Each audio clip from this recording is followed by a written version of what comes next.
Hello there, and welcome back to the Introduction to English Linguistics.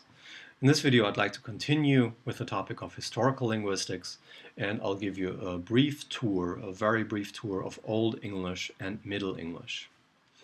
Now, in the last video, I discussed the idea that languages are related. I presented to you William Jones, and that he observed that Sanskrit, Greek, and Latin were so similar in their words and in their grammatical structures that he thought they must go back to some common source which perhaps no longer exists, and he called that language Proto-Indo European.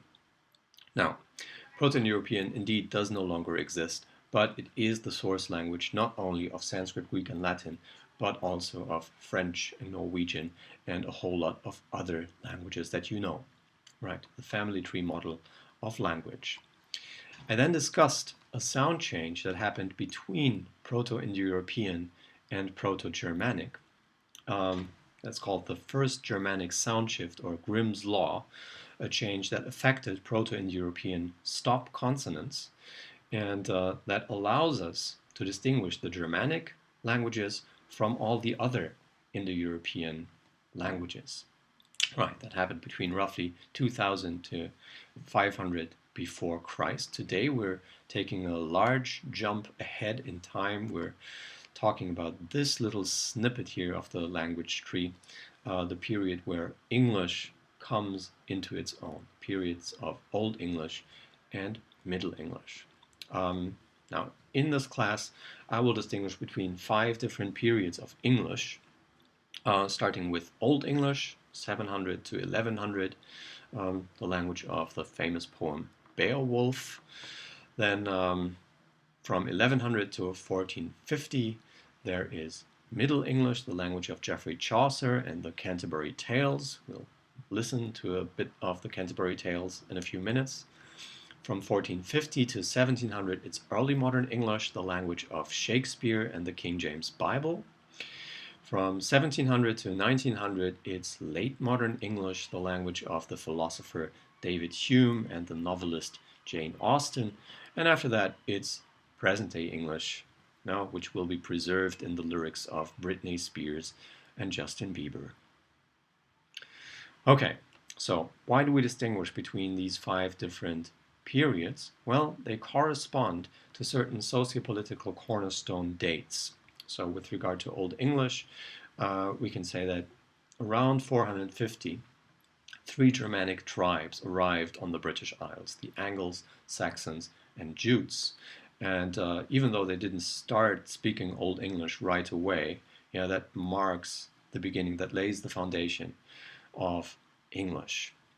For Middle English, the most important date for you to remember is 1066, the Norman conquest, William the Conqueror, and the Battle of Hastings, causing massive social and linguistic upheaval and thereby marking the beginning of the Middle English period.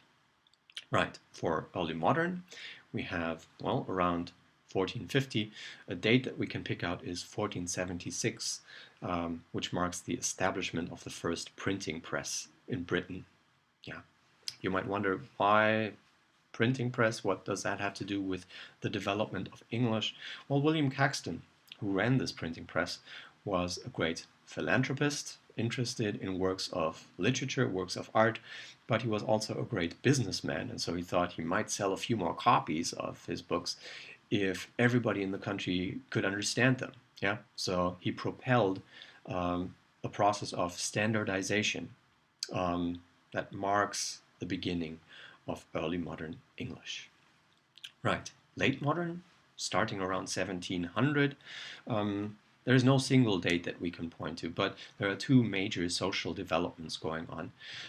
One of them being the Industrial Revolution, and the other one being the rise of the British Empire, the rise of British colonialism, chiefly in the Caribbean at that time. So that's how Late Modern English is contextualized. Present-day English, well, if you want to be on the safe side, you can say, okay, everything after World War II is present day. Before that, might be late modern. Okay, with all of this in mind, let's start and talk about Old English. I already mentioned that the birth of English Now, around 450 with the arrival of the Angles, Saxons, and Jutes, and you can see they came from northern Germany, Denmark. Right, and I want to read this little quote to you here. Can't resist.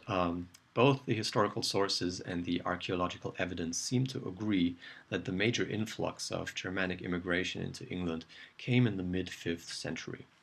Right. The sources refer to a Celtic proud tyrant who invited the Saxons into the country to help his people resist attacks from the barbarian Picts and Scots of the north. This invitation was a gross miscalculation, as the Germanic tribes soon turned against their erstwhile employers. Yeah, so there's a life lesson here.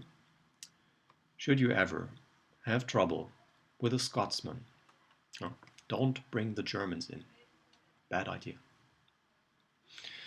Okay, it's time to listen to some Old English. Fada ura, thw the out on herfanum, sithi nama yahalgod. Toba kuna thina richa. Yewertha thin willa on eothan swa on herfanum. Oran ye dagwam likan chlaf siula us te dag. And for yifus ura yiltas, swa way for yifath ura yiltendum. And the yele thu us on kostnungia, akalusas of urilla, sotlicha. Sothliche. Right. Now, if you want to, you can pause this video here and look at the text in a bit more detail and see how many of the words you can actually figure out without the translation on the other side. You can do that now, but I will continue pointing out a few things about this text. So, you can recognize things like fader, hervonum, thin name, thin riche, thin wille, todag. Yeah, but then again, there are many words that you can't really figure out, and also the structures of the language seem, well, a bit foreign when we look at it from the perspective of present-day English. Let me just point out one specific detail here, namely the little word our in present-day English, our daily loaf, our sins, our debtors, that corresponds to 3 different words in the Old English original, we might say. Yeah, urne jedach wam likan chlaf, ure yultas urum yultendum. You might wonder, why is that? Why 3 different words when one obviously is enough? Well, these 3 different forms mark grammatical distinctions of case and number. Case, nominative, genitive, dative, accusative, number, singular, plural. Yeah. So, for instance, in ure yultas, and forgive us our sins, that's accusative, plural. As we forgive our debtors, that's dative, plural. And indeed, we have ure yultas and urum yultendum.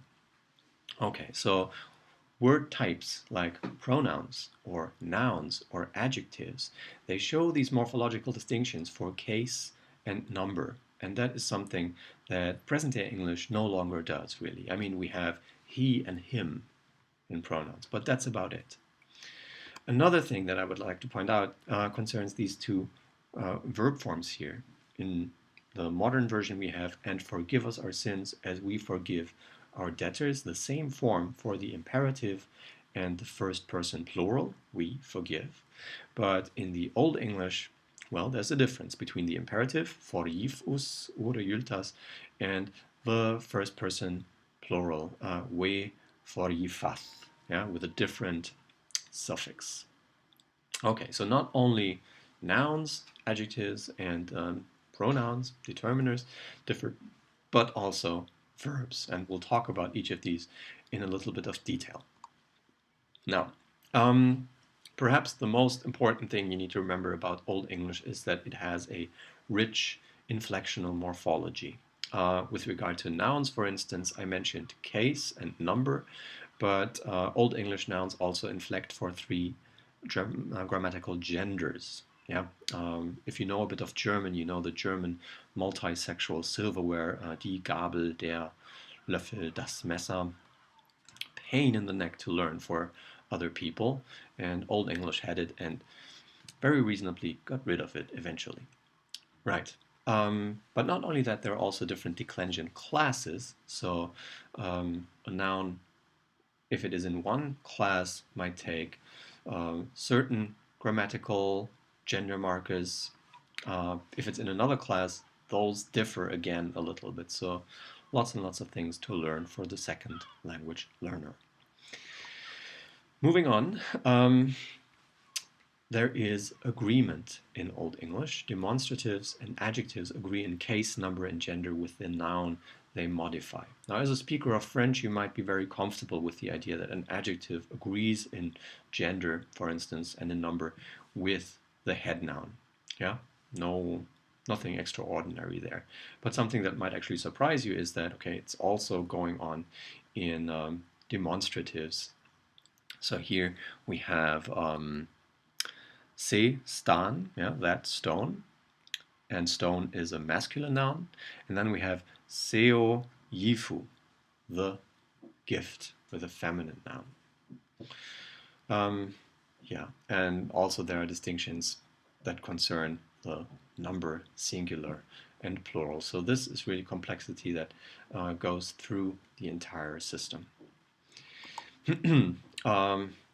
Corresponding to what I mentioned with regard to the word our, there are different case and number endings depending on the qualities of the head noun. Right, so I've talked about adjectives and nouns and demonstratives. Let me talk a bit about verbs. In Old English, one thing that you have to recognize is the distinction between regular verbs and irregular verbs, also called weak verbs and strong verbs. Regular verbs, weak verbs, are things like walk, walked, walked in present-day English. Strong verbs are things like sing, sang, sung. Okay, so weak verbs form their past tense forms and their past participles with a so-called dental suffix, d or t, as exemplified here with the verb fremman, to perform, to do. The present we form ich fremme, thu fremmest, he fremmeth, and then for the past tense you need to insert this dental suffix ich fremmede, thu fremmedest, he fremmede, and so on and so forth.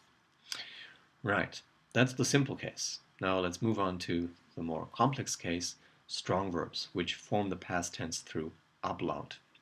Now the present tense of these strong verbs works just the same as weak verbs, but in the past tense, well, there are different things going on. Namely, past tense and past participle forms change the stem vowel. This is called ablaut. Yeah, so we have ich singe in the present, but ich sang in the past. Right.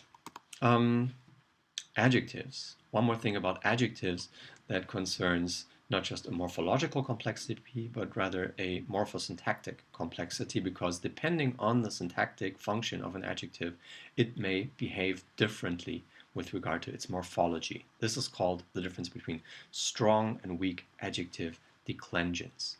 The strong adjective declension you find when the adjective is alone with a noun or in predicative function, as in se König is god. That king is good. There you see no affix on the adjective.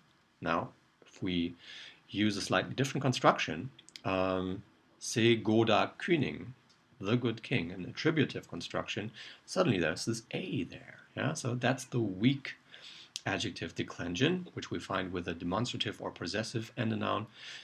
We don't find it in the same way in the strong declension in the predicative construction. Right. Now, I can't talk about Old English without talking a bit about Vikings. Yeah, Viking invaders landed on the northeast coast of England. They were different Scandinavian tribes speaking Old Norse, so a North Germanic dialect, and many of them actually stayed. Yeah? So they stayed for a good chunk of time, leading to a scenario of language contact that significantly shaped English grammar and also English lexis. That's what I want to talk about for a little bit. You can actually tell where the Vikings were staying if you have a good look at a map and just look at the names for towns and cities. So here we have Harrogate, Selby, Scunthorpe, and Grimsby. If you take your Google Maps and zoom in further, you discover a whole lot more B's and Thorpes and Thwaites and Thorpes and Tofts and Kirks and so on and so forth. And guess what? These were founded by people speaking Old Norse and wanted to talk about their churches, their villages, their uh, streets, their entrances, and so on and so forth. Right. Not only do we have Nordic lexical influence in town names, we also have it in average day-to-day vocabulary. A telltale sign is the sk um, onset there: skull, skin, sky, skirt, scream. All of those are Old Norse, and quite often they lead to doublings. Yeah, similar words, synonyms like craft and skill, hide and skin. Yeah, mean roughly the same thing, but you have the Old Norse sk word in one and an Anglo-Saxon word in the other. Ill and sick, wrath and anger. Yeah, certain doublets between Anglo-Saxon and Old Norse. Right. That's about it for Old English. There's a whole lot more to say about Old English, but I need to move on. And so I want to say a few things about Middle English. And, well, what better way to start than with William the Conqueror? That I think this picture has this thing where the eyes follow you a bit. It's creepy. Um, right. So let me play you a little bit of Middle English.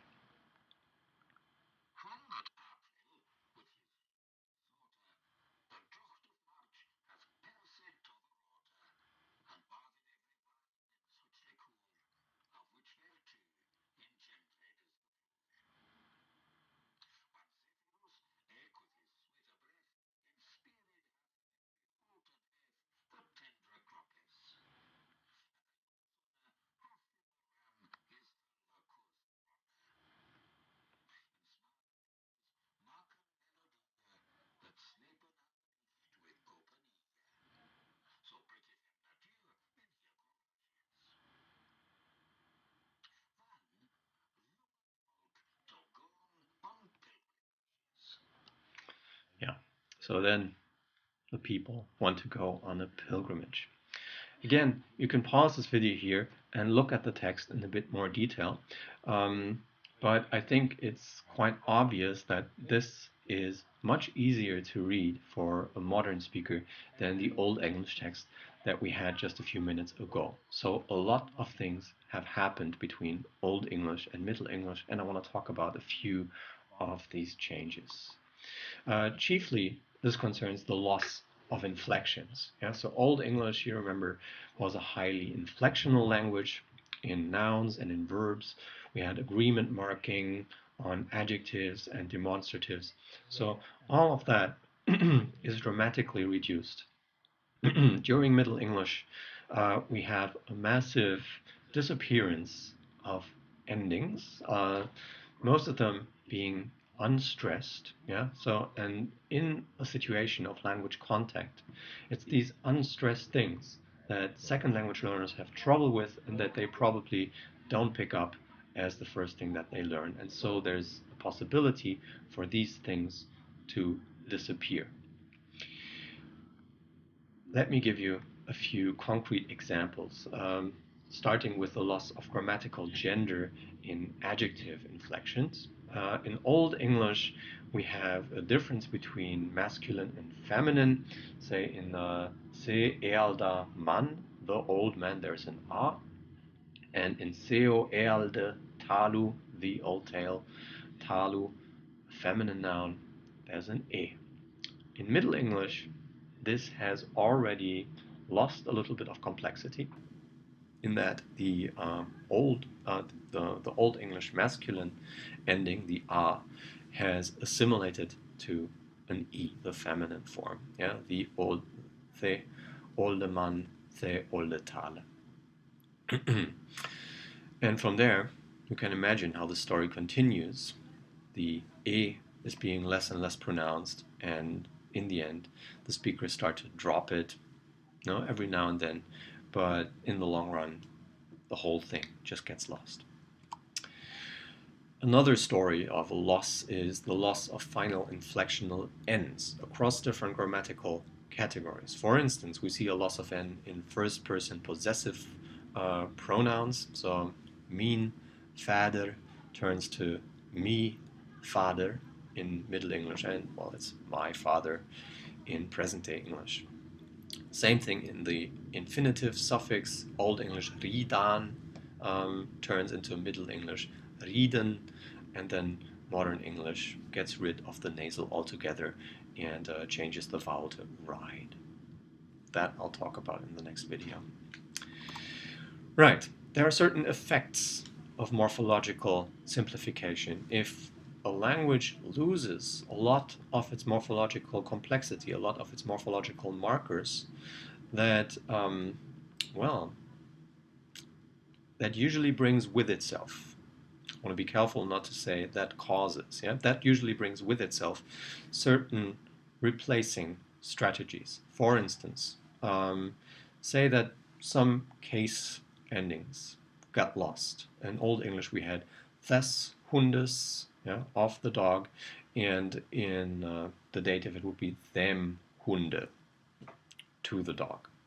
Now in present-day English there's just dog without any case endings, and if we want to distinguish whether something was of the dog or to the dog, we have to use a preposition to make that same distinction.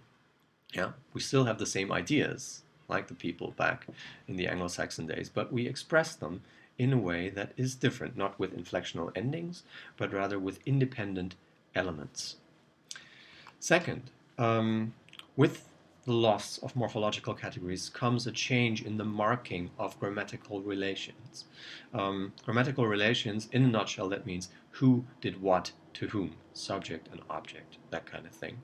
And you can imagine, if you have a language that marks subject and object by means of case endings, then you are relatively flexible in the positioning of these expressions, because the morphological ending will show whether something is the subject or the object. So people in Anglo-Saxon times were free to say, Se König meteth thone Bishop, the king meets the bishop, or thone Bishop meteth se König.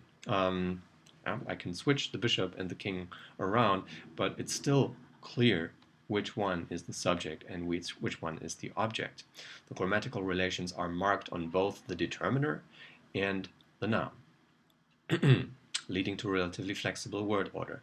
Now, if those distinctions in the determiner and in the case affixes disappear, then I'm no longer sure whether the dog bit the mailman or the mailman bit, in fact, the dog. So I need to make this clear through fixed word order. So indeed, Middle English shows a gradual fixation of word order. There are empirical studies that deal with this rise of subject, verb, object word order from the year 1000 to the year 1500. Okay, now we also need to talk a little bit about vocabulary. The Norman conquest brought with it a large wave of Norman French vocabulary, and largely in a distinct number of lexical domains, like, for instance, administration, words like crown, state, empire, ram, reign, royal, tax, parliament, subsidy, office, treasurer, peasant, slave, servant. They're Norman French. They're not Anglo-Saxon Germanic stems. Jurisdiction, felony, arson, fraud, estate, bounds, property, just, innocent. And also domestic life, gown, robe, collar, dinner, supper, feast, beef and pork, and so on and so forth. Okay, I feel that I should probably stop here, so let me give you a very brief summary. We've been talking about two periods of English, the Old English period 700 to 1100 and the Middle English period 1100 to 1450. And what I would like you to remember when you read up on these things is the Old English characteristics of a rich inflectional morphology in nouns and adjectives, the distinction between weak and strong verbs, the distinction between weak and strong adjective inflections, and the lexical influence from Old Norse. Something that I have disregarded in this video is the grammatical influence from Old Norse. Also about that you could say a whole lot. Then Middle English. Chiefly I've been talking about the reduction of morphological complexity and the attendant rise of analytic expressions and fixed word order. And I've also mentioned the lexical influence from Norman French. All right, we'll continue with historical linguistics in the next video, and there I'll talk about changes that happened between Middle English and then early modern, late modern, and we'll move a bit into present-day English as well. All right, that's it for today. Thanks for watching.